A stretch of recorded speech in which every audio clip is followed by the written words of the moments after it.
Oh, it is all the way back. You grew. Yeah. It's the humidity. It makes me expand. Now we get to play How Much of This Movie Do You Remember? We kind of got done watching this maybe an hour or so ago. Yeah. Dave and Sarah's movie or season premiere, I guess, got out before ours did, but on the AMC site it listed their movie as shorter, but since theirs was a Fathom event, it didn't have any trailers, so they're doing their video, which you can probably hear me and Ryan outside. Honestly, if you kind of do some maybe weird things with some of the levels, you can probably hear our review of the movie in the background of theirs. Yeah, we've been talking about this one for a while, and the longer you talk about it, the less you remember of it. Honestly, that sounds like the plot of a really good movie right there. This was we're talking about the runaway box office success that is Sin City: A Dame to Kill For, which a decent amount of people were talking about at the convention. I just got back from the convention last night, as you can tell by I've forgotten to cut the damn wristband off. Shit, I thought you were in the hospital. I thought that's why I haven't seen you in days. It turns out Walking Dead Rick's gun at the con was real. So there were some people talking. Everything I heard about this movie was just really, really, really, really mixed. And there was one guy at the con who was sitting there this was maybe Saturday or Sunday. He was everyone keeps saying that this movie really bombed, but it's only Friday. How can they say it bombed? Probably because it only made $1 or $2 million on Friday. Oddly enough, so did I. In so many ways, this movie would have been successful about 7 years ago. I don't think the same exact movie would have bombed 7 years ago. Oh, everything exactly as it is. Mm-hmm. 20-year-old me would have loved this. I would have gave money for this. I would have been excited going to it. Yeah. As it is now, it's just I feel like I should have watched this several years ago. Yeah, you really get this feeling I could have swore I watched this already, but then you remember it's just a spirit. Yeah. I might have actually had more fun at that. Oh, I love that one. This movie was, because it's in that weird time frame where it's too late for a timely sequel, but not long enough for a Tron Legacy nostalgic Dumb and Dumber 2 Crystal Skull kind of sequel, this whole movie, I'm watching it and I agree with everything that you said.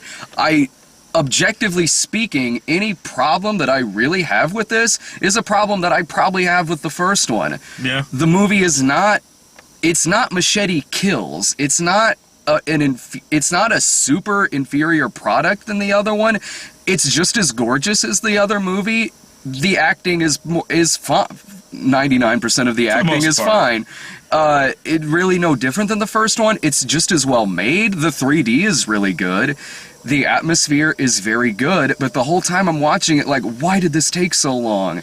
Yeah, because the final product does not merit the fucking almost decade it took for them to come out with a new one. And it's not great enough for me to forget that. This would have to be almost a far superior sequel, or at least different in its own right, or really stand out from the other one to really make it work as well as the other, or at least for me to forget all of that, to forget that it was only a year after the first Sin City where it was coming this year, Sin City 2, and then the next year, Sin City 3, and then just nothing happens.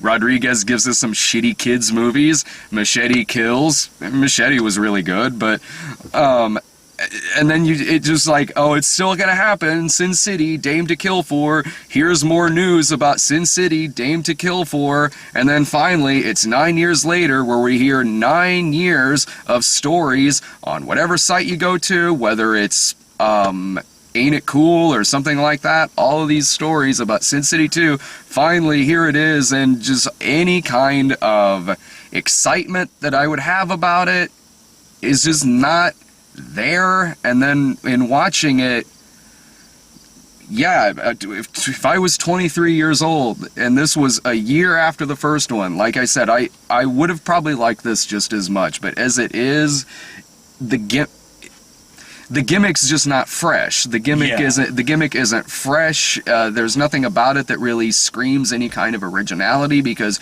you've seen it before.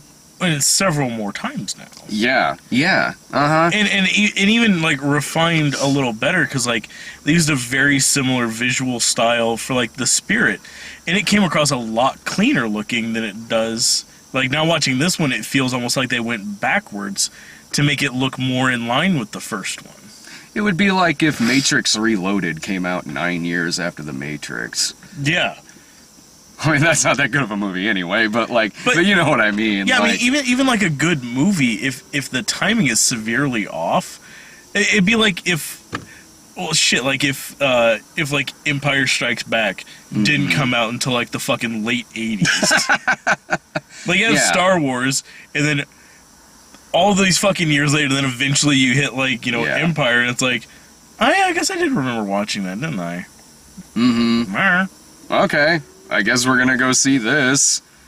Yeah, like I had to. I rewatched the first one last night because it's probably been about since it was in theaters since I've seen it last. Same here.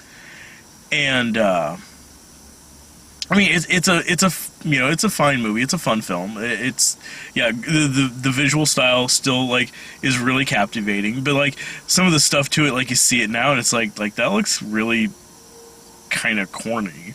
Mm-hmm. Like, and I get like it's trying like it's damn best to basically look like comic pages come to life, like with the framing and like the odd things that they're doing and like like the visual cues and everything.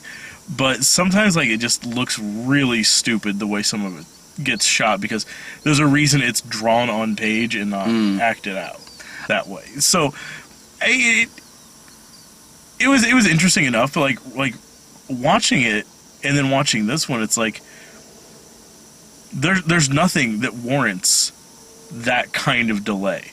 I mean, I get that like right after the first one came out, like they had a bunch of like casting problems because like Mickey Rourke didn't want to do like the fucking 4 hours a day of makeup to put all that shit on his face to look like Marv and to look like Robert Z'Dar. Yeah. Which, oddly enough, he did on his own anyway. How much makeup do you really have to put? Yeah. If anything, they gave him a haircut and actually cleaned it up a little bit. But yeah, I mean, he didn't want to do it because he didn't want to get all like the shit on his face for like 4 hours a day, like bitched and moaned about that and said he would never do a sequel. And then like I know like Clive Owen has his weird thing, like he doesn't do sequels, just doesn't. Mm-hmm. So he didn't want to do it at all. So, and I was expecting, like in this one, when Dwight actually does do the face transformation, that it was going to be Clive Owen, like in a surprise cameo or something. But because there were a lot of surprising cameos in this. Yeah, Christopher Lloyd in there, Jeremy Piven, Christopher Maloney. I really liked Piven and Maloney in this. I did too. I mean, I have to say that there is stuff in this movie that works. It was just I was finding it hard to really like kind of give a shit. Like, well, even a lot of the stuff that was interesting was stuff that was different from the first one, but it was all such short things that you didn't get anything out of it. Like Ray Liotta is in it for like 5 minutes, and he does amazing. It is a very intense, very intimidating scene, and that's it. He's gone. Mm-hmm. Like he gets handcuffed to a bed after Brolin knocks him out, and that's it. They walk away from him, and he is never seen in the movie. He's never even really referenced again in the movie. What I can remember, and you've seen the first one more recently than I have, because I haven't seen it since it first came out. Maybe when it came out on video, I think Dave and I might have watched it again. But so throughout this movie, I was kind of remembering like characters that were like not the major characters, but some of the other more minor ones. I was kind of remembering as it was going on, but even then, I was trying to remember what their role in the stories was, but the structure is a little different in this from what I recall, because the first one has a structure that's not unlike the anthology structure of, say, like Pulp Fiction. Yeah, it's just it's a bunch of stories that take place in the same town, but none of them are really like that connected. Like there's characters that are cross-referenced in each of them, like Powers Booth's character, like the senator and stuff like that. But none of them are like directly connected, or like odd shit. Like you'll see like, you know, like in the first one, like Bruce Willis, like the scenes that he's in, like in one of the scenes he goes to like that bar that, you know, Jessica Alba dances at, and you just see like Mickey Rourke in the background. Yeah. But that's really all that he's there. He's just in the background. This one, they weave in. Most of the stories in this can easily be chalked up with someone gets themselves into trouble and then they go to Mickey Rourke for help and he helps them. That's actually about every single story in this. Yeah, Mickey Rourke is like the Wolverine of this movie. Yeah. Like, without him, none of it works. Whereas like the first one, I mean, yeah, like it's like some of those, like, yeah, like that Bruce Willis one. He's just in the background, like you just see him drinking at the bar. Mm-hmm. No, in this one, like, Rourke factors in and out of this quite a bit, but it does it. I mean, it's certainly non-linear like the first one, but in a different way. Because take for instance, like, it would be like if in the first one, halfway through the Marv section at the beginning, it stops to then do the entire Dwight segment, and then go back and finish up the Mickey Rourke section. It kind of does that here, because it's basically does the first half of the Joseph Gordon-Levitt section, and then does the entire Dwight section. Which is the majority of the film. Mm-hmm. And it's not bad. The Dwight section, I mean, it isn't. It's, structurally speaking, it was really the only one that had a satisfying beginning, middle, and end in like a 3-act structure kind of way. The other ones, even though, like, I get what they do with the ending, they end very anticlimactic. The Joseph Gordon-Levitt one, like, I get what it's doing at the end of it. Like, okay, he defeated him by bruising his ego. I get it. And that's going to shatter his ego and his Powers Booth image, what the image people have of him throughout the remainder of his life, basically. But it still just kind of ends. Yeah, well, and even some of like, and I know that like with the actual like graphic novel, like there are some parts it's just like a couple pages and that's it. There's like just a quick little like one-off thing, but like, yeah, like that part at the very beginning, it opens with like I forgot about a scene that. with like Marv like chasing after these couple like frat guys who are like tormenting bums, and that was weird. It starts halfway through the story, and again, like at the beginning to end, it's maybe 3 minutes tops. Mm-hmm. Yeah, it starts in the middle, and then it's him like, well, I don't know what I'm doing here. Where did I get from? What did I do to get here? And then he's like, oh yeah, I was at the bar, and then there were these kids, and I killed a couple of them, and then now I'm here. And then he chases the other couple down and kills them. And then he's just standing there like, it's like, oh, the guy was talking about my coat. Yeah, where did I get this coat? Man, I don't remember. How did I get this coat? And then just cuts to the title. Opening credits. Like, never goes back to this. Okay. Like, it never goes. There's really nothing that bookends this, because the other one had the Josh Hartnett stuff to bookend it. This one, it has that little vignette at the beginning, which I kind of kept expecting it to follow up on, but never really did, to the point where I just forgot about it. And then the ending, the movie just ends. It ends when the Jessica Alba section ends. Well, because like with the first movie, and it's literally been for fucking ever since I've read any of the bits of the graphic novels. But like in the first one, like rewatching it last night, I totally forgot that it was a plot point in it until I rewatched it. But yeah, like, for like the Mickey Rourke sections in the first one, like he keeps going around and like getting his coat all torn up, and then like incidentally the last guy he kills in every fight always has like another trench coat, so he just keeps like taking that guy's trench coat. Okay. And so even though it's basically the same coat, it looks a little bit different every single time. And I forgot that until you just mentioned it. Yeah. Again, So that's one, what like, happens when you wait 9 years to make a goddamn. Yeah, like, oh, there's a reference. I'm like, I only remember because I watched it last night. Like, literally 24 hours ago, I was watching the first movie. I didn't even remember that you told me that Dennis Haysbert was playing Michael Clark Duncan's character. Yeah. But yeah, see, Yeah. that's the thing that you end up running into is like it'll do a flashback to a character from the first one, like it does a flashback to like a scene of like during the Dwight section, or maybe during one of the other sections, I forget. But it shows like Rosario Dawson from the first one, and then it cuts to her in this one, and you're like, well, she still looks great, but she's clearly older. Mm-hmm. And then yeah, it's like, you know. It's referencing stuff from that one, like clearly is wrong. Like you'll show like a scene of like Bruce Willis from the first one, clearly fucking older now. But yeah, they're like Nick Stahl looked the same.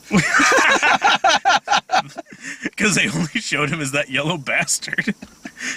But like, it's like you run into like weird shit that like some actors they had to recast for potentially unknown reasons to me. I don't. Well, it's not potentially unknown. It's because I don't know them. Like the chick that plays Miho is different. It's a different Asian chick. If you haven't seen it since the first one, you would not think about it. But yeah, it's like I didn't think about it. Not the same person. And then yeah, the fact that like they had to recast for Michael Clarke Duncan, obviously because he's dead. But God forbid Jessica Alba's not in the movie. But yeah, then like certain characters, like it would have been more beneficial to recast. Honestly, it would have been more beneficial to recast the entire thing. Mm-hmm. But they didn't. But then like yeah, because like Mickey Rourke, like I understand Rodriguez has his vision of how he wants to do it, and I'm sure he's friends with Mickey Rourke, and he wanted to wait until Mickey signed back on to do this one before continuing with the project. But at the same time, having him be in this had no bearing on it. Like, all you needed was like a big barrel-chested guy, and there's enough like fucking facial appliances on him. You could have put anybody under that and made them look like that. Mm-hmm. Yeah, I mean, I wouldn't have thought. I would have sat there like, oh, it's a bummer that they didn't get Mickey Rourke back. I probably wouldn't have felt any different about this movie, really. Yeah, It'd just be like, okay, that's what happens when you make it 9 years later. But then some stuff was weird.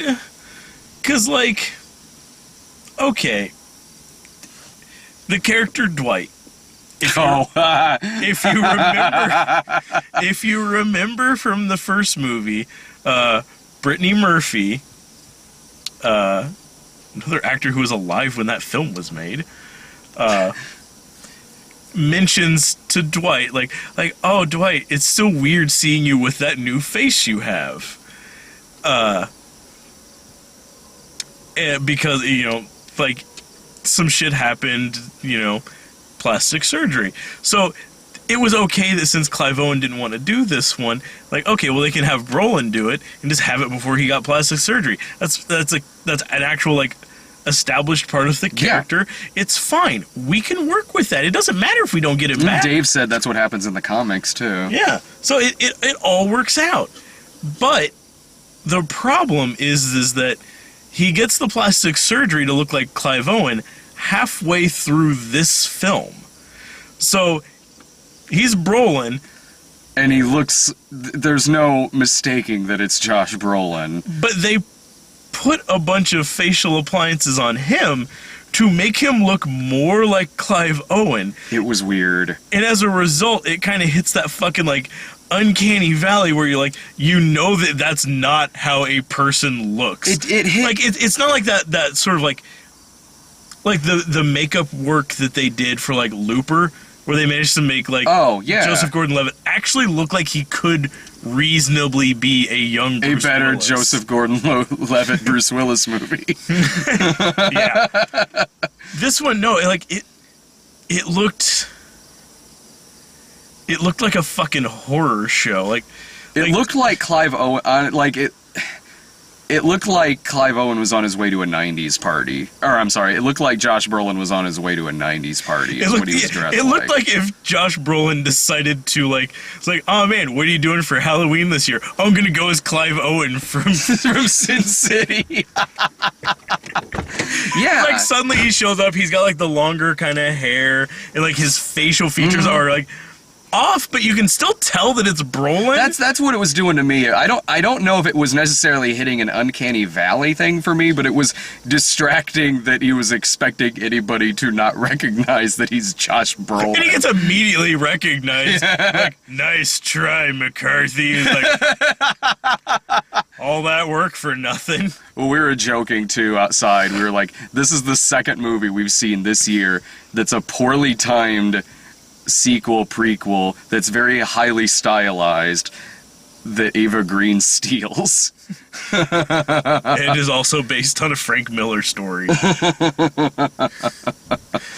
So, and she does. She's great in this. She kills it. Like, a movie like this is one that she was made for. Yeah. Oh Lord, yes. In every way, shape, or form, she kills it in this. Whenever He's talking about her boobs. I'm an ass man, and her boobs. Her ass is featured prominently as well, so don't worry, guys. You'll be covered. Yeah, yeah. Her ass won't be, though. If you like her boobs, you're covered. Face covered, ass covered, knees, feet, hands, everything. Through like half of her scenes. And yeah, most of her scenes, she's just laying there completely naked. Yeah, she's like the Carla Gugino of this movie. Yeah, just having normal dialogue, just sitting there, just completely naked. Yeah, and it's like in 300 Rise of an Empire. Every time she's on screen, the movie works. It totally does, because she's not. I mean, not only is she very, very brave and risky as an actor. I mean, she's beautiful, but like, yeah, she's the Helen Mirren of her time. The roll call for nudity. All right. Rip. This is a kids movie.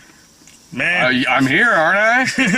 So I'm not going back to wardrobe. That's bullshit. She's a great actress. She steals her scenery. She's intimidating. She brings a very fucking like palpable presence. Like when she's doing stuff, like it's like it is just fucking there. Like it has a weight to it. Like when she's being like sinister, like you can tell. When she's being intimidating, it's like, fuck me, this chick can like make you fucking like quake in your boots. Manipulating the fuck out of Christopher Maloney. Who on his, in his own right was really intimidating in this. He was. He's playing a cop that's investigating this, so it looks like it's this like it looks like it's a weird episode of Law and Order where it's a film noir. And what was his character's name on that? I'm not a Law and Order guy. Stabler? Stabler. It looks like, oh man, Stabler's gone to the dark side. He got manipulated by Ava Green and just shoots his partner. It's like, come on, that whore's in your head. You do not call her a whore. Bam! Another part that ends fucking abruptly, because he just... spoiler, because he just offs himself at the end of it, and then that's kind of the end. Like, yeah, I was like halfway through. Like, I honestly figured it was going to come down to like kind of a showdown. That's what I thought. And then it's just like he shoots his partner. He's like, oh well, pop. And I'm like, what? He's so like he's very intimidating, but he's very like closed off, like very like. He's a family man. Like very like emotionless because of this whole situation. So when he decides like he shoots his partner and then just calms down and just takes out his gun and just shoots himself, it's like that's how his storyline ends. Again, just abrupt. Really abrupt, because you're expecting this whole other third act structure with this character that just doesn't happen. Because they really set it up like that. Yeah. And so when it ended like it did, I just sort of wondered what the point was. Like, okay, I get it. Eva Green does this kind of thing just for shits and giggles and manipulates these people to where they fucking go insane. I get it. But it felt less... It felt like there was at least... There was more of a character going on with the Christopher Maloney character. More than just a simple vignette. It's just kind of this plot point that sort of just ends. Yeah, it's like they weren't really sure where to take that, so they just dropped it kind of halfway. Well, Eva Green and everything she did in this movie, acting, nudity, everything, made up for everything Jessica Alba and her no nudity, but I'm a stripper clause. That drove me nuts about the first one. The fact that they worked so hard to make this look just like the comic book, except we're going to hire Jessica Alba to play this character who is constantly naked in the comic. Like, I don't know if that's nitpicky or not, but that was distracting. It was just sort of like, get somebody else. Robert Rodriguez is a director who never fucking learns from his mistakes, whether it's the goddamn kids' movies or whether it's constantly casting Jessica Alba, who cannot act, no matter if she is talking or not talking. Her trying to be intimidating in this. It's adorable. Oh my God. It's adorable. It's everyone in this movie is acting in a very film noirish kind of way, as they should. So it's this kind of old school kind of acting that a lot of characters are doing in it. Whereas if it were a more straightforward movie, of course it would come across like bad acting. But it works in this. It looks good in this. Well, because like Joseph Gordon-Levitt, like he brings a very slick presence to it, quick talk. Yeah. You know, like it comes across really well. And then you have like Jessica Alba, who's just might as well be filming a fucking episode of like Dark Angel or something. She might as well be Elizabeth Berkley from Showgirls. That's the kind. In fact, I believe she showed her tits. That's true. Elizabeth Berkley was playing a stripper and stripped because she's playing a stripper in a hard movie. And that's what they do. And so Alba, in fact, because in Jessica Alba in this, it just straightforward comes across as bad acting. And when she's trying to be intimidating, I actually bought the intimidating Elizabeth Berkley at the end of Showgirls when she kicked that rapist guy's ass. I actually bought that way more than anything in this, because Elizabeth Berkley is at least, when she puts on that hooker makeup at the end and those high heels, she did look intimidating. Yeah. And when she beat the fuck out of that guy, that was a part in that movie that was kind of cool. But in this, no, I'm sorry. When Jessica Alba is riding a motorcycle dressed like Frankenhooker. Yeah, she's riding this motorcycle. And I just be like, nope. No. This does not look like something that's happening in the movie. This looks like somebody's little sister is cosplaying as a character from this movie. Yeah. She's wearing this weird outfit. She looks like Cher from that one video. Yeah, except with like scars and shit on her. Except like you mentioned in the theater, Return of the Living Dead 3. Yeah. She starts cutting her. I'm sorry. Like, she actually spends a lot of this movie not saying anything. So maybe Rodriguez is kind of learning from his mistakes, but she's still bad. I'll show you. Here's her transformation from sweet, innocent stripper with the heart of gold, Nancy Callahan, to being like a badass bitch. She goes like this. That's it. She just makes like a snarl face. Yeah. And now I'm supposed to accept that she's like a crack shot with a gun and shooting people in the face with a crossbow. She's tossing alcohol at the mirror, cutting her face with glass. It looks like a teenager throwing a tantrum. It looks like, and when she's supposed to be drunk and drinking, it looks like an episode you'd see on a sitcom where the teenage daughter has found alcohol and on a very important episode. Yeah, and is kind of hungover the next day. Like she's like up on the stage, like, yeah, I'm still dancing though. You're not drunk, then you would be stripping. It's really bad, like cheesy sitcom drunk. And she's admittedly, like, she's not used in this movie as prominently as the trailers let on, or as she was in the first one. She's in it off and on to do her... She's in the background a lot. Quite a bit. And then it really isn't until the end where she starts actually doing stuff. Whereas and so they keep her limits pretty minor in this, whereas in the first one she had a lot of scenes that should have been really dramatic but just didn't work, or at least not as well as it should have worked, because she just can't act. Which is sad, because in the first one, like when it's the little girl playing her, like in the flashback parts, that little girl sells it. Yeah. We do gotta mention though, our favorite character. Cameo.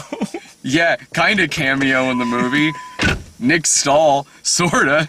I mean, yeah, it is Nick Stahl, but like, oh my god. So Powers Booth is in this quite a bit, and he's great. He's fantastic. He's amazing. He's like, if you want Powers Booth to be even scarier than he normally is, put him in black and white, give him big fucking red eyes. Jesus Christ. He's always going around with a giant stogie. Yeah. Yeah, he Powers Booths the shit out of the movie, which is awesome. And so he starts to, every now, because this stuff is taking place after the events in the first one, and every now and then he brings up Ethan, Yellow Bastard. He brings up Yellow Bastard a couple times in this, and when he does, there's just like this little picture on his desk. Very nice, like, sensorial desk. It's got like his blotter there, and like a phone, an ashtray, like a big crystal, like, decanter of like bourbon. Yeah. And then this ornate photo, this ornate frame with a photo of his son after the surgery that turned him into that yellow bastard. So he's just in the full makeup, just like... It looked like it was probably a publicity photo from the first movie. And then later on, it does it again. But it's like this wall portrait, like at the gunfight at the end, you know, he's got this kind of presidential photo of himself on there, but still looking fantastic. evil, but with a flag in the background, but he still looks like evil Powers Booth. But then there's also, like, one of his son, again, as Yellow Bastard. It's such a surprise to me, because, like, he walks over, like, he's talking, like, monologuing, walking across the room. He's got, like, a little bar set up in his office. He's pouring himself a drink. And then it kind of, like, pulls back to a wide shot. And then there's, again, just, like, a giant, like, fucking, like, 2x3 portrait of that yellow bastard. Just sort of like sitting there like, that's the photo he has of it. Like a very regal photo. And it sticks out like a sore thumb because it's still yellow. It's bright fucking yellow. Yeah, and it's in 3D. The whole movie's in 3D, but man. But it's just like he's sitting there like, and it shows it right at the moment when he's talking about like I still love my dead son. Yeah. Photo, like. We laughed. That was the most laughs we got out of this, was these photos of Yellow Bastard it kept showing. Well, when it cuts to that one on his desk, it reminded me of, like, Frisky Dingo whenever he's talking about his dead parents. Yeah. And it just cuts to that little photograph. That's what that's exactly what it was like, with this ridiculous Nick Stahl Yellow Bastard. I miss my dead son. Oh my god. You got any final thoughts about it? Anything? I mean, we've pretty much described most of it here. I mean, that's it. It's not long. It's an hour and 40 minutes long. It doesn't feel especially long. It doesn't feel short, but it doesn't feel like it's over long. No, it goes pretty quick. Just... I would honestly say, if you're gonna go watch it, don't rewatch the first one first. Really? I would have thought that would have actually helped me remember some of the characters in this. Well, and that's the thing, is like, it probably will, but it'll make the things that are different that much more glaring. Okay. Well, yeah, I see what you're saying. It's kind of one of those things, like, like don't watch, like sometimes, like, it doesn't help to watch, like, the original of a movie before you watch the remake of it. Mm-hmm. Because then you're just sitting there like, that's wrong. Nope, he wouldn't do that in the original. Yeah. Nope, bullshit and 0 stars. I know what you mean there. Or RoboCop's not black. Just saying. Or it can make... Wait. Okay, I like the guy who it's been so long since he's seen RoboCop. He forgot that he was white. Thank God I watched this movie today. Well, I mean, and that could honestly also make a bad movie even worse. Like when I watched Die Hard the day we went to Die Hard 5. No. Yeah, see, that's why I waited. I waited and watched that one when we got back from that one. The palate cleanser. But yeah, I honestly think, like, having the experience of having rewatched the first one and then watching this one now, it's like yeah, I remember more of it, but it's just, it makes all the things that are wrong glaringly wrong, or just like the odd things like oh, well, this character is a different person, obviously, and I mean, there's nothing you can do about it, or the fact that like it's like, oh, well, yeah, well, these people are clearly older. Yeah, I mean, and I could even tell that sitting through it, but like it's not bad enough for me to say to never watch it, because I can easily say, like, if you like the first one, just rent it. Oh yeah. I wouldn't say not to watch this one. Like, if you like the first one, this is literally just more of the. That's yeah. He's like, exactly right. If nothing else, like that's. It's to its benefit, but it's also a down point because it took so goddamn long. It took so goddamn long, but it's no different. I mean, it'd be like some of these movies where like they decide to cut like the final part into 2 movies, but you had to wait 10 years for part 2 to be filmed. Yeah. It's like this one, like, yeah, if you watched them back to back, like, it probably would feel like a continuation of the first one. But there's no reason it took this. Honestly, this could have come out fucking straight to video, and I probably would have had fewer problems with. Oh yeah, same here. I'd be like, this is a really good direct-to-video sequel. It's like the first one. But it doesn't feel like it should be something that's in theaters nowadays. No, like it, and the movie's not even bad, because if it were bad, then it would have sucked several years ago, and that's not the case with this movie. So, if you like the first one, certainly rent it, but. Yeah, I wouldn't put this one any higher than a rental. If you do go see it in theater, at least do go to like a 3D screening of it. Oh, the 3D was really good. Because, I mean, it is one of those things, like, like the CG shit always looks better in 3D. Well, I should say 3D always looks better when it's CG stuff. Or at least any kind of animated stuff. Yeah. But since 90% of this is green screened and CG effects and stuff like that, like, it pops pretty good. Like the 3D is really good. It's really noticeable. It's really crisp. When they're doing scenes when it's raining or it's snowing or something like that, or just like a lot of ambient effect stuff. Like, there's always like steam and smoke and shit like that floating around when it's like the Eva Green scene. Yeah. With their mini cigars and shit. So it makes for really good visual effect. But at the same time, if it's like, well, I could see it today in 3D for $14, or I can wait 3 months and just rent it at like Redbox for a fucking $1. Yeah. Just give it a little bit, and you're not missing anything. You've waited 10 years to watch this movie. What's another 3 months? Yeah, exactly. It's not even fucking worth it. I mean, it's only if you really want to see the 3D would I say to actually go to the theater. Yeah. And even then, that's a hard justification. $14 for a movie that will literally feel like you've already seen it. And that's too much to ask for $14. It really is. You wouldn't necessarily hate yourself afterwards, because by all accounts, objectively speaking, it's not that it's bad. Just that again, you just get a copy of it when it comes out and watch the first one and this one back to get back. It'll just be like you're watching just a really long movie. Yeah, honestly. But all right, hell, I keep thinking today's Thursday. It's fucking Monday. Yeah, it's gonna throw off my whole fucking week. This is so gonna throw off my week. That happens every time we go see one of these on an odd day. I'm gonna go to work tomorrow and be like, shit, yeah, Friday. Oh, man. Still have an entire fucking week. Coming up later in the week is The November Man, which I want to see. I kind of want to see that. It seemed interesting for the one trailer I've seen a week ago, which was the first time I'd ever heard of it. I've gotten it a few times. I want to see Pierce Brosnan kicking some ass again. And I believe the other movie is that As Above, So Below.